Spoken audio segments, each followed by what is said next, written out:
input should be input. I don't know, Mariel, meron ba kayong MPG na walang input? Okay. Kasi sa amin, we also try to figure out yung mechanics to input. But yeah, tama din yung sinabi ni Mariel. It's always good to have at least a milestone, short milestone kagad before trying to achieve yung mga bigger features. That's it. Yeah. Siguro kasi hindi masyadong. Okay, our next presenter is Christopher Kevin Lee. He's going to present this game called Project Desolation.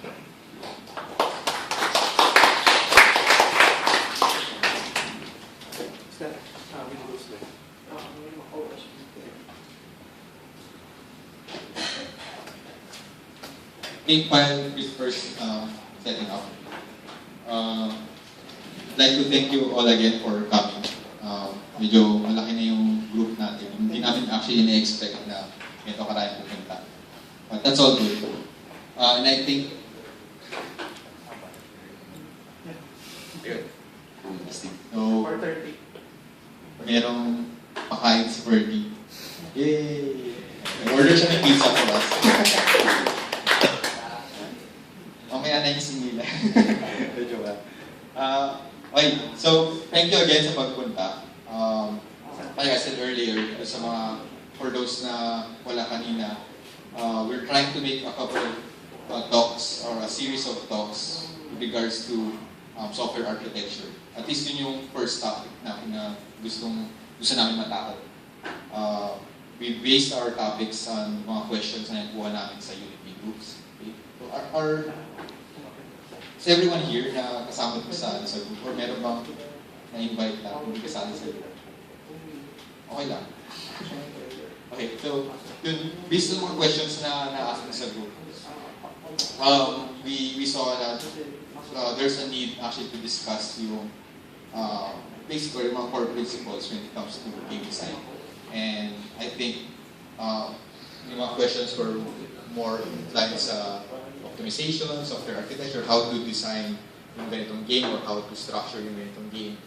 So that's why we came up with this series called Software Architecture para at least matakil yung mga yun.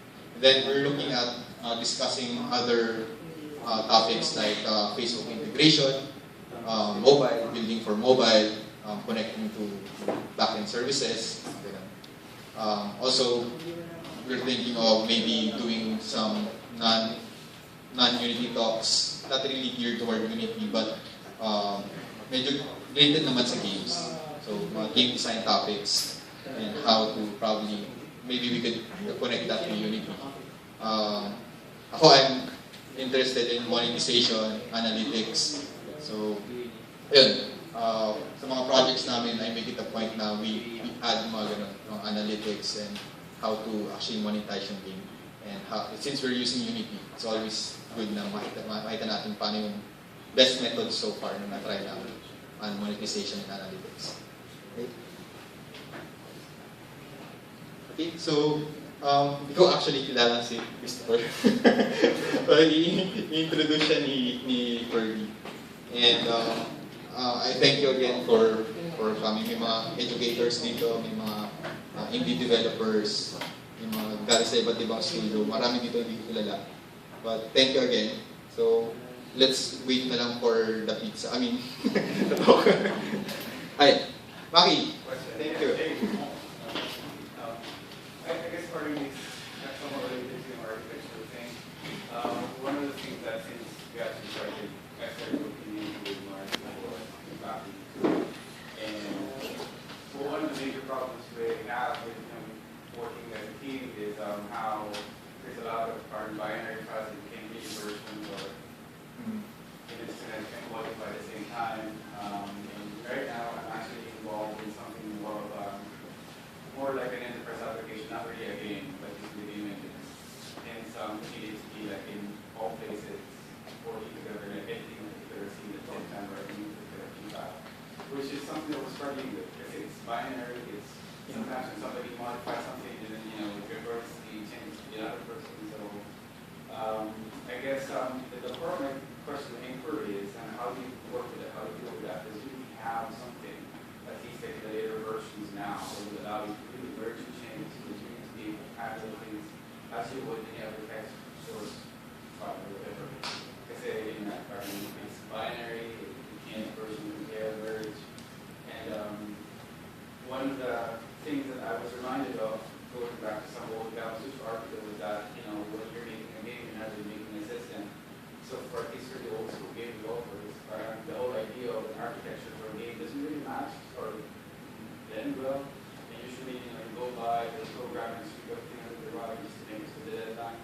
But now, with the whole global scenario of people working on different locations and having to collaborate on certain single project, there's a need for, a structure, which is what principle-based software architecture is to begin with.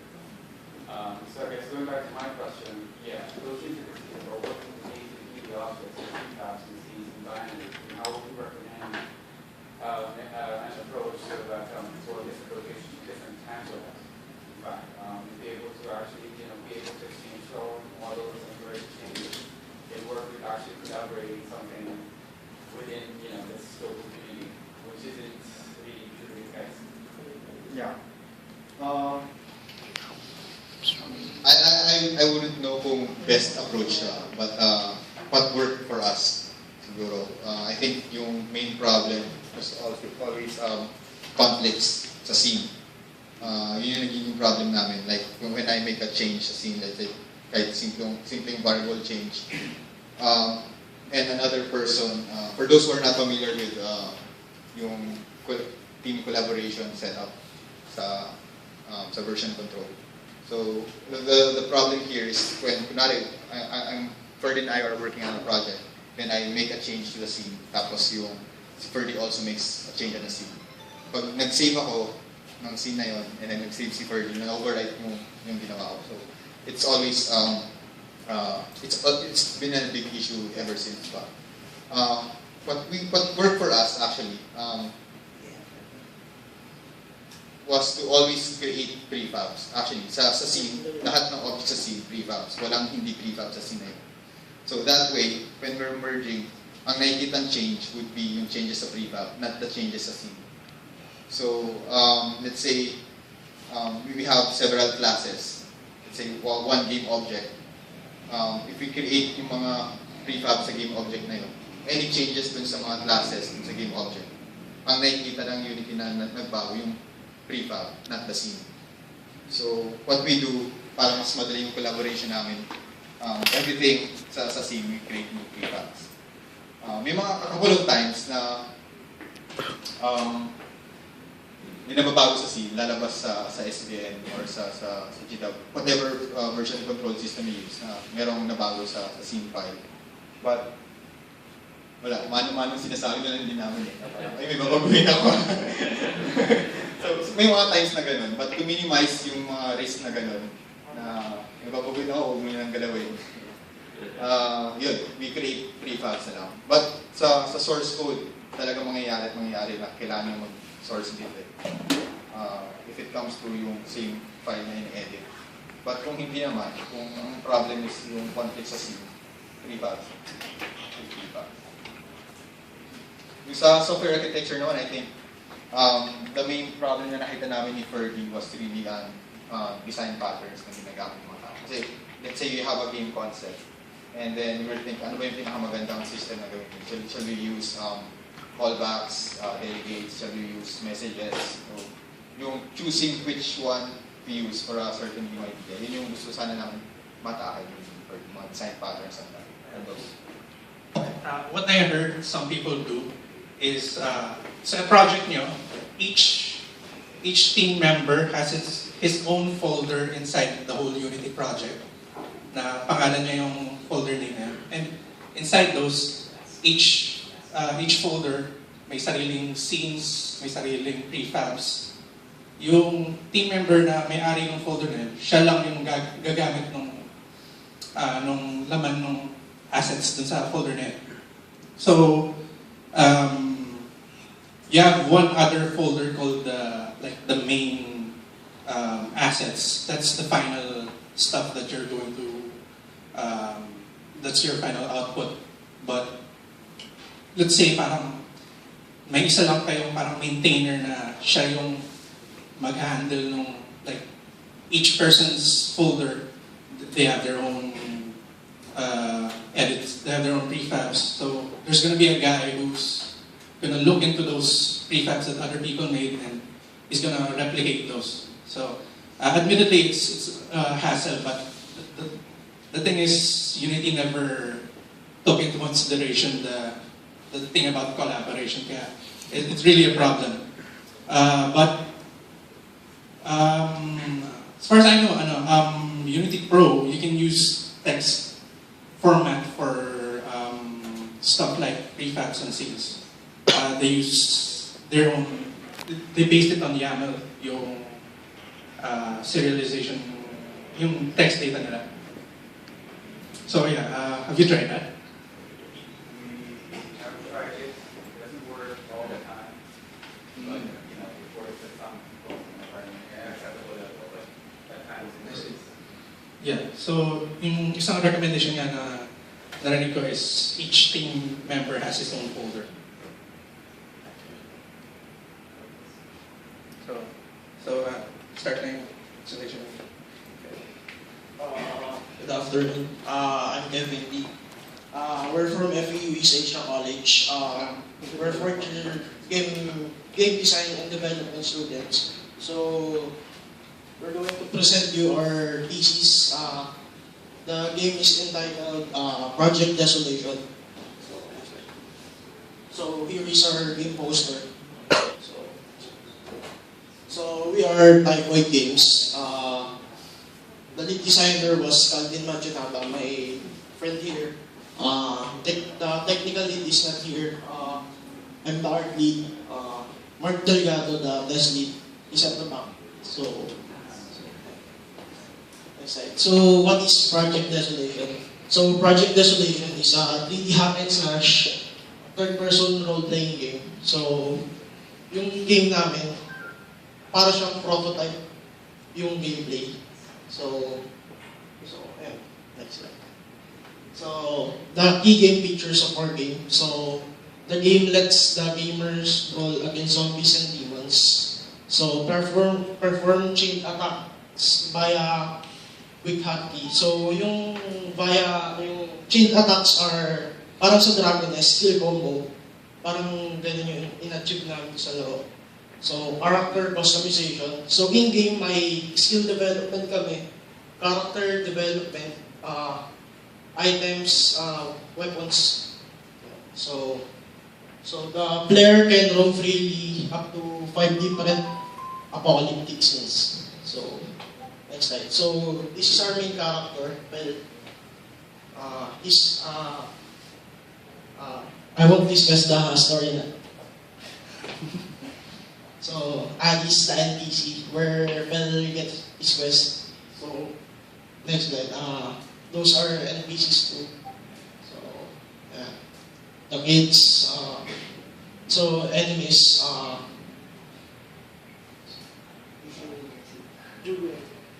so next slide. So, there are the enemies in game. So, next slide. So, this is the final boss. So, next slide. So, skills. We have 10 skills in game. So, there are the skills. So, Slicer, Shockwave, Eagle Dive, Ghost Punch, then the Waiting Demon. So, here is the character customizations. So, in game you can edit your character, strength, ability, and vitality. So, you can upgrade that using your blood points. So, blood points are the currency in game. So, just like prototype, every quest you have nakukuha na something after finishing a quest. So item customization, the gloves. So these are the weapons. Those are gauntlets. So next slide. So environments. So software used in developing the game. Unity 3D, particularly C Sharp, Autodesk Maya, 3ds Max, Blender, ZBrush, Visual Studio, Adobe Photoshop, Adobe Audition, and Perceval. So, conclusions, so we're going to show you the game.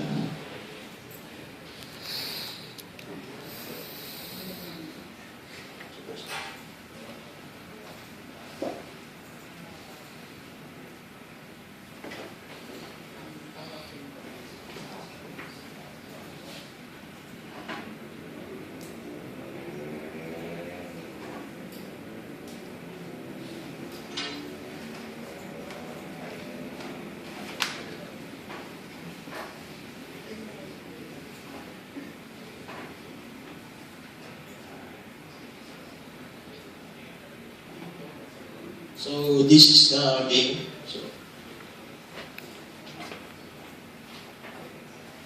So at the start of the game, there will be the cutscene, the background story of the game, and the main character. So let's get the cutscenes. Kasi medyo mahaba siya. So, ano gagawin tayo?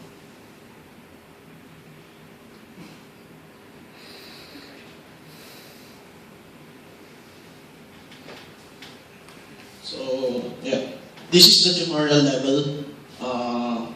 So here, the tutorial level will teach you how to control the main character file. So, yeah. So after finishing the tutorial, you'll be prompted back to the hub. So, skip that. So,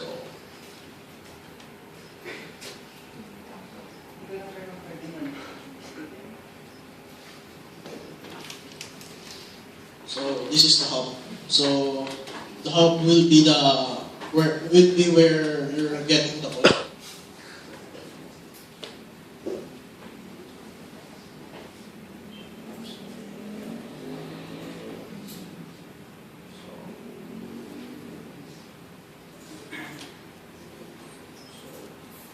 So in the game we have 5 environments.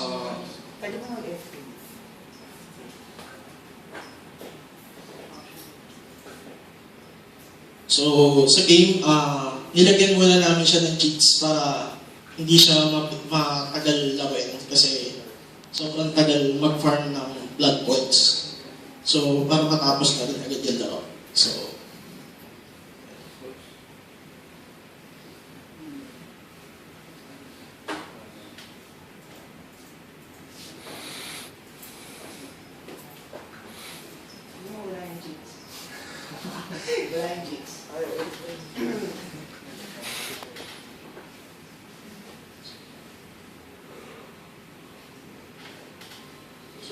mission start. So, and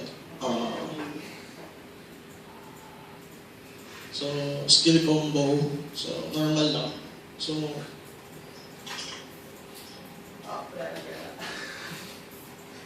ayan, kasi hindi ko alam kung ba't di siya gumagana sa Mac yung cheats sa function keys. So, definitely kung gumana siya, i-unlock lahat ng skills from 1 to 0. So, fortunately, by the name cheats. ayan, talaga. So, ayan, unlock natin lahat ng skills. So, ayan, skill 1. So, ayan, every time na ma-hit ka ng enemy, mag-stagger down siya.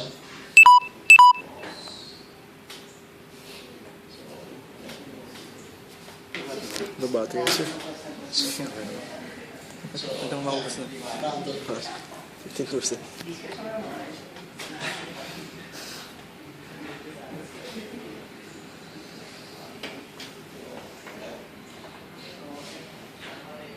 So, character customization.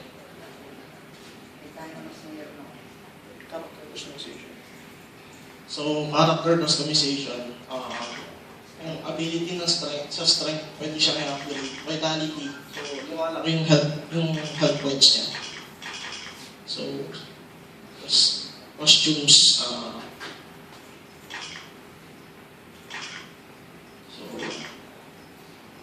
so those are the equipments ng game.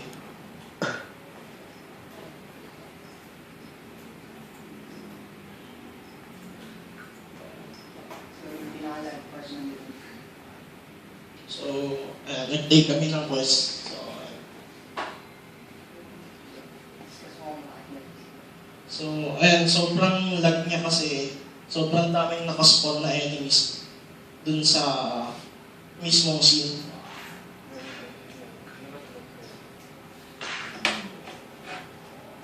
So, ayan. Skill combos.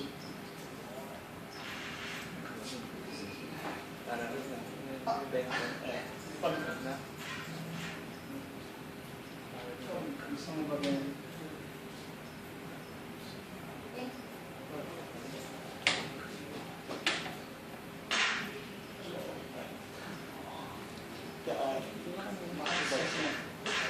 So, yan yung skill combo namin.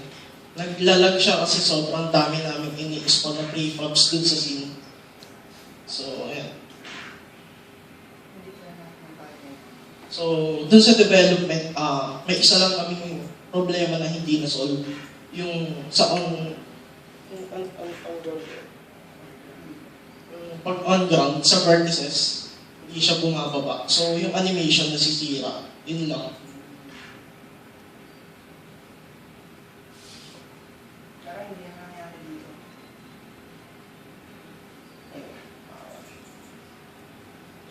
So, siguro okay na to. Then, papakita ko na lang yung trailer lang. So, thank you. May mga questions kayo. Okay lang tanong yung, may nakita kayo paano ba ginawa yung mga gano'n. Okay lang. Any questions for Christopher? Okay lang. So, I think familiar naman tayo lahat sa mga ganyan type ng games, mga beat em up, Dragon Nest, mga ganyan. For the most part, I think yung biggest challenge kasi when it comes to creating these kinds of games is yung collision detection. So it's always an interest kung paano ginagawa yung collision detection lalo na sa mga beat em up games. How do you solve for yung mga combos, kung tumatama ba, ganyan. So yun, I think yun yung question kayo. Interested ako, how did you guys manage yung part na? So, hi, ako nga pala si Matthew, yung lead designer ng game. Hindi ako yung programmer, pero ako yung nakakaalam kung anong technique ginamit yung programmer namin. So, ginamit niya, na in-implement namin diba, is yung distance calculation between yung instance na pag-atake mo at saka kung sino yung mga nasa harap mo. So, parang gumawa kami ng cone shape na sa harap ng character pag umatake. So, kung sino ang nasa harap niya, yun lang yung matatamaan. So, pag umatake ka, tapos nasa likod, hindi siya matatamaan. Nakarating kami dun sa conclusion na yun kasi una, trinay namin, may parang may collider sa kamay mismo ng character. Kaso ang problema dun, pag nag-hit ka, hindi naman eksaktong yung pag-atake ng character mo, itatama. Parang kailangan dikit na dikit kayo, para lang matamaan mo siya ng damage. Yung parang ang pangit naman yun. So second naman, ginamit namin is raycast.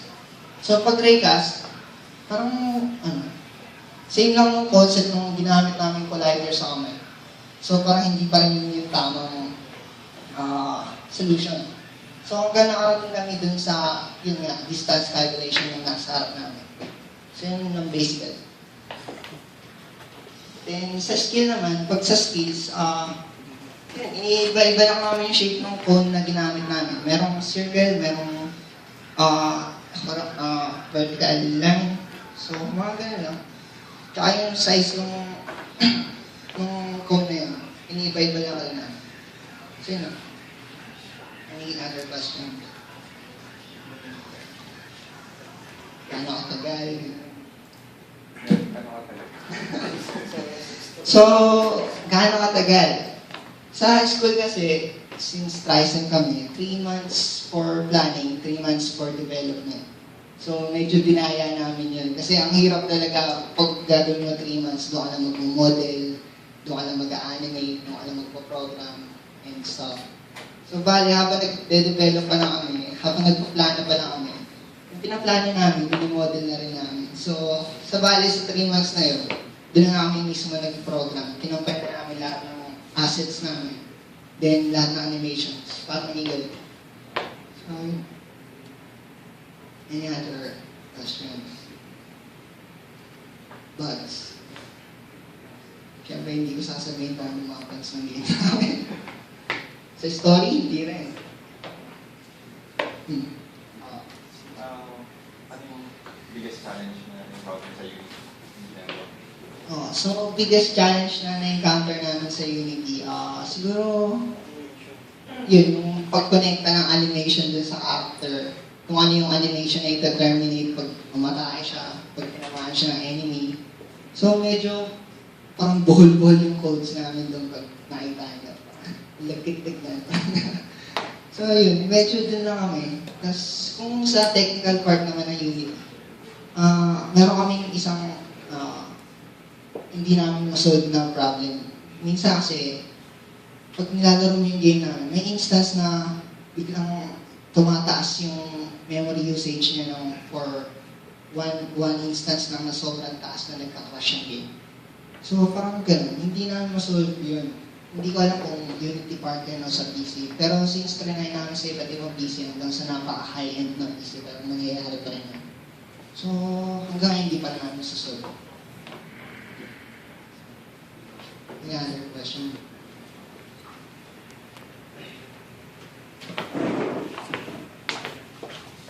Ay, bali yung sa, yun sa mga gawin nyo, no? Bali, tatanong ko lang, iba't ibang resolution, okay ba siya? So, sa gawin namin, ginamit namin yung size, divide mo sa screen size, o kaya divided by 0.5 or something like that. Ganun. So, halos lahat pala ng gawin namin is GUI textures. So, may mga GUI label kami, pero sa mga menu lang. Pero lahat ng yun, texture na. Okay, thank you. May questions pa ba? Another questions? Okay, so